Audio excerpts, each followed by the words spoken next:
A pattern from Wuhan now emerging again out of China's massive outbreak. COVID-19 patients' lungs turning partially white on CT scans. More makeshift crematories in Beijing under construction to cope with overcrowded funeral homes. China's COVID-19 outbreak attracting global attention in 2023. Are new variants likely to emerge? We sat down with 3 experts to find out. NASA's chief sending out a warning that Beijing could try to claim part of the moon's territory if it wins the new space race against Washington. And a 2-year prison sentence for conspiring to steal trade secrets for China. The former General Electric engineer in New York also facing a fine.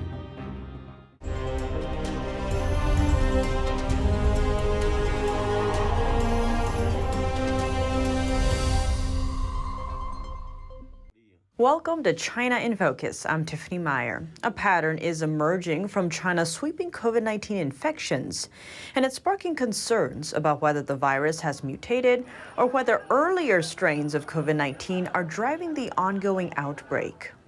Chinese citizens are dubbing the phenomenon white lung.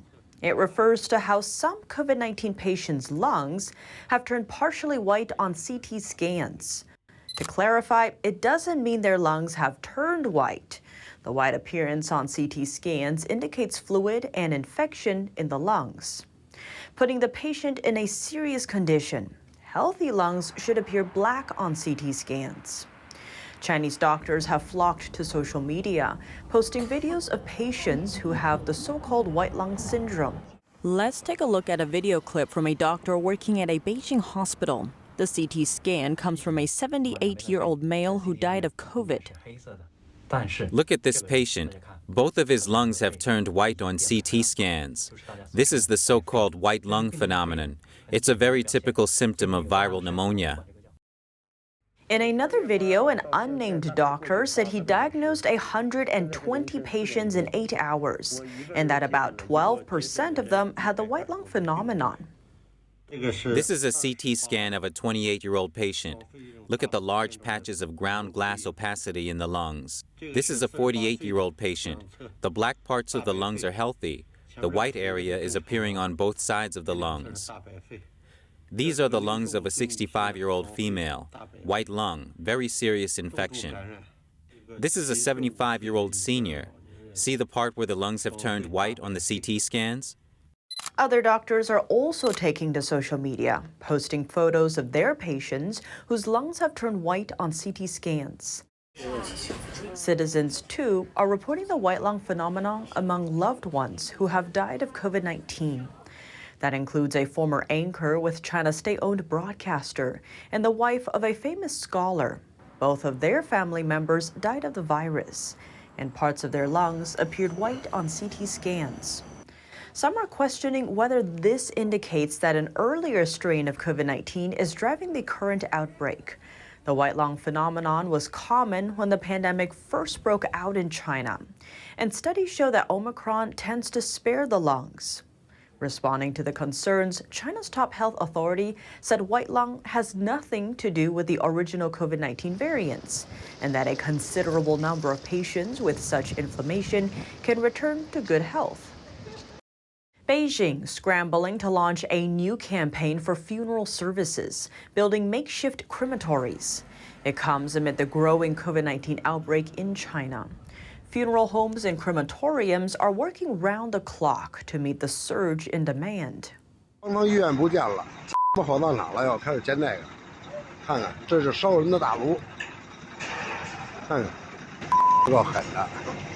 According to official data, there are 12 funeral parlors with a total of 90 furnaces in Beijing. A typical cremation takes 25 to 40 minutes. If all 90 furnaces operate around the clock across the city, over 3,000 cremations could be done daily. Yet funeral home staff say they are operating with several days of backlog. On Tuesday, China's health authorities officially reported just 5 deaths. At the same time, on one of China's largest talent recruitment sites, incineration design engineers are in high demand, marked with more than 1,000 new positions. It's unclear whether these incineration designs have been used to burn human corpses. Chinese state media have called on citizens to rally around a so-called final victory over COVID-19. This as funeral homes across the country are overflowing. A resident in Beijing is taking issue with the official death rate in China, citing his own experiences. Here's more. A growing line of mourners could be seen outside a Beijing morgue on Wednesday as China battles its COVID-19 surge. It's not the picture some there would like the world to see. No filming, said this security staff member. China's health authorities officially reported just 5 deaths on Tuesday, but some believe the toll could be much higher, including Zhang, a Beijing resident. Some people told me, the government released the number that was the single-digit number of the deaths. That is totally ridiculous and not credible. As far as I know, my close relatives, among them, there are 4 died already. That is from one family. So I hope the government will honestly and credibly tell its people and people in the world what really happened here.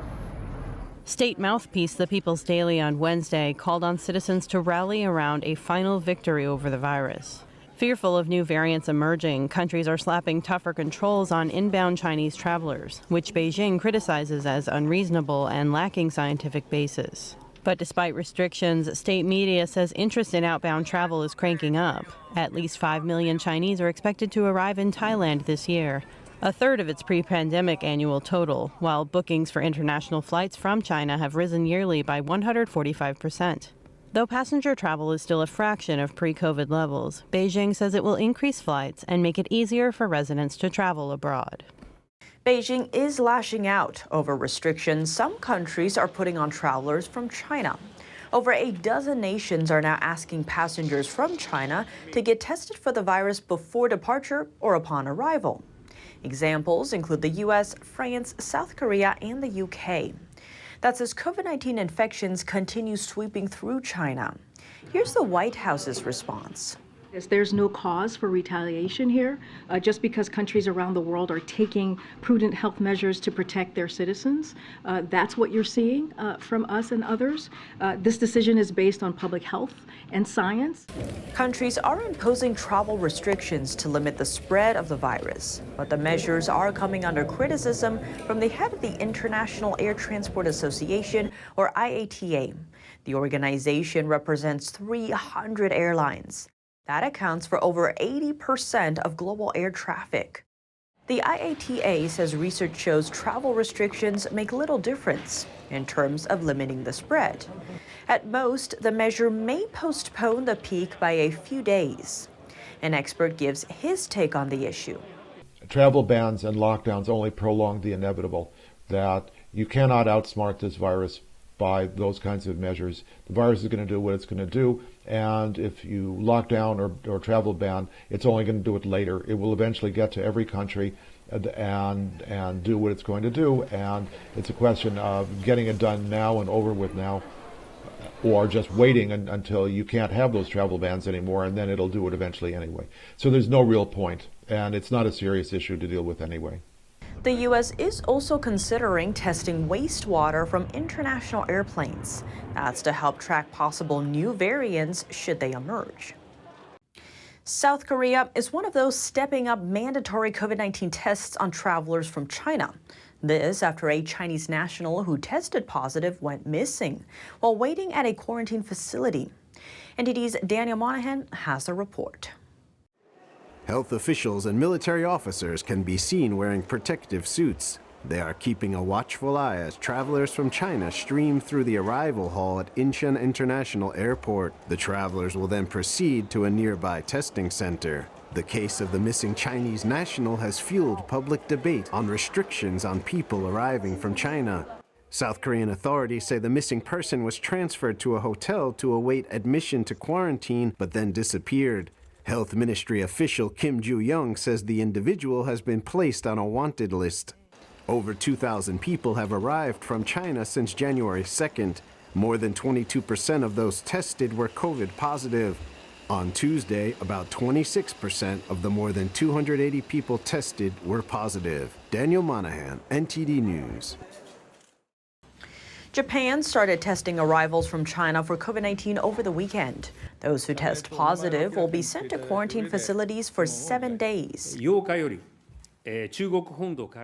But more restrictions are on their way. On Wednesday, Japan announced additional measures for passengers coming from China. The changes take effect this Sunday, January 8th, when China reopens its border. According to the new rules, all travelers from China will need to go through PCR tests or quantitative antigen tests upon arrival. Negative COVID-19 test results will be required before boarding for passengers on direct flights from China. Airlines are also urged to limit adding more flights from China. Outside Japan, New Zealand says it won't require travelers from China to take a COVID-19 test upon arrival. The first thing I want to say is to reassure people that officials have done a public health risk assessment and concluded there is minimal public health risk to New Zealand from the current situation. That means additional public health or border measures are not required to protect New Zealanders, so nothing is going to change on that front. Despite the country's decision, Varela acknowledged the growing global concerns over China. That's including from the World Health Organization about the lack of reliable data on COVID-19 numbers from Beijing. As the new year begins, many scientists are turning their attention to China, closely monitoring for new variants of the virus. But first, they want to get a more realistic picture about the COVID-19 outbreak there and are questioning the data offered by Beijing so far. Let's zoom in. The World Health Organization held a closed meeting with Chinese scientists on Tuesday. The purpose? To present data on which variants are circulating in China. So far, sequencing data from China, provided to the global database GSED, has shown the variants circulating there are offshoots of Omicron. That's in line with the dominant variants in the rest of the world. America, as an example, the Western countries have enough background natural immunity and we are not seeing that major change in the variants in China at this point, that if those infections come to America, it will not present that much of a challenge to us at this point. But the problem is, can you trust what is coming out of China? At the WHO, experts note they have only seen a tiny fraction of China's cases sequenced so far. For nearly a month, Beijing hasn't provided data from China on new COVID-19 hospitalizations. That's since the outbreak surged in December. Secrecy only helps the virus spread. Secrecy does not help in prevention. Epidemiologist and former senior advisor to HHS, Paul Alexander, says it's important for China to be fully transparent. Because if you let us know your situation, a proper situation analysis, and you give us copies of the virus so that we can study, we can help you. On Monday, 2 main COVID-19 subvariants from China's current outbreak were detected in Malaysia. Both are listed as sublineage of Omicron. Yale epidemiologist Harvey Risch says a new variant of concern is unlikely. And all of these Omicron strains will continue to behave like Omicron, given that it's had a year to evolve and it hasn't produced a new strain, according to the technical, biological, medical, virology definitions. It means it's extremely unlikely that it's going to do so in the future. But Alexander notes that there could be an exception. Now, here's the danger. There's massive virus circulating in China based on reporting. So once there's mass circulation and you move to mass vaccinate, the problem is persons who are vaccinated will be immediately exposed to that virus that they're vaccinating against. Those people would not have had the immune systems the time for the induced antibodies from the vaccine to develop it to full maturity and maximal binding capacity. He adds in that case, the pressure from vaccines could cause the virus to select both the most infectious and lethal variants amongst itself. And Schaffner says 2 concerns are present in China. One is just because viruses spread so rapidly. When they spread rapidly, they multiply greatly in the billions, and that by chance alone could create a variant. Another is when the virus infects an immune-deficient person. That individual could potentially become a source for new variants. The situation is particularly grim in China, where 1.4 billion people lack natural immunity as a result of prolonged lockdowns. Beijing hasn't shared much information about the genetic makeup of the viruses it's seeing. Schaffner says that has led the CDC and several countries to put new testing requirements on travelers from China. Although Omicron appears to dominate the world's viruses right now, the potential for new variants still remains a major concern in 2023. NASA is sending out a new warning about China's space ambitions. Space Agency Chief Bill Nelson says Beijing and Washington are locked in a space race, and that if China wins, it could try to claim ownership of regions on the moon. The former astronaut and senator spoke with Politico in an interview. He warned about Beijing trying to set up a presence on the moon, quote, under the guise of scientific research. In that scenario, he says Beijing might section off areas of the moon home to the highest concentration of resources, adding that it's, quote, not beyond the realm of possibility that they say, keep out, we're here, this is our territory. He cited Chinese territory claims in the disputed South China Sea as a case study. Beijing has repeatedly pushed its so-called 9-dash line in the region, which labels waters controlled by other nations as part of China. China sent the final modules of its own space station into orbit in November, completing the country's answer to exclusion from the ISS. Beijing has also been investing in aerospace technology. As for what the U.S. is doing, NASA's current Artemis missions focus on lunar exploration. Artemis 1 launched in November, photographing the moon for nearly a month before returning to Earth. The Artemis 2 and 3 missions will further the agency's lunar goals. A New York man facing 2 years behind bars. The Justice Department saying he conspired to steal trade secrets from General Electric to help China. Xiaoqing Zhen received the sentence Tuesday. He was convicted following a 4-week jury trial that ended in March last year. Zhen must also pay a $7,500 fine and serve 1 year supervised release after his 2 years in prison. Zhen worked at GE from 2008 to mid-2018. He's an engineer specializing in turbine sealing technology. Trial evidence shows Zhen conspired to steal trade secrets surrounding GE's ground and aviation-based turbine technology. That information would then go to benefit China-based companies and universities that research and make turbine parts.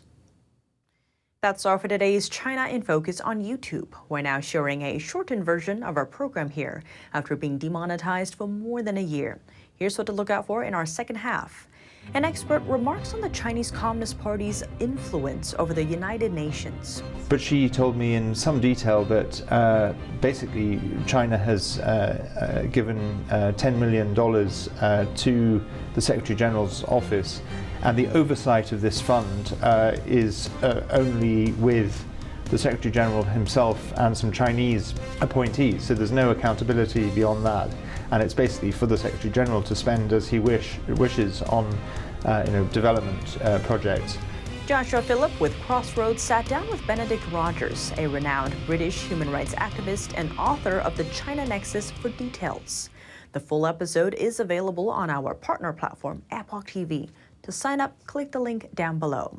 Thanks for watching China in Focus. I'm Tiffany Meyer. See you tomorrow.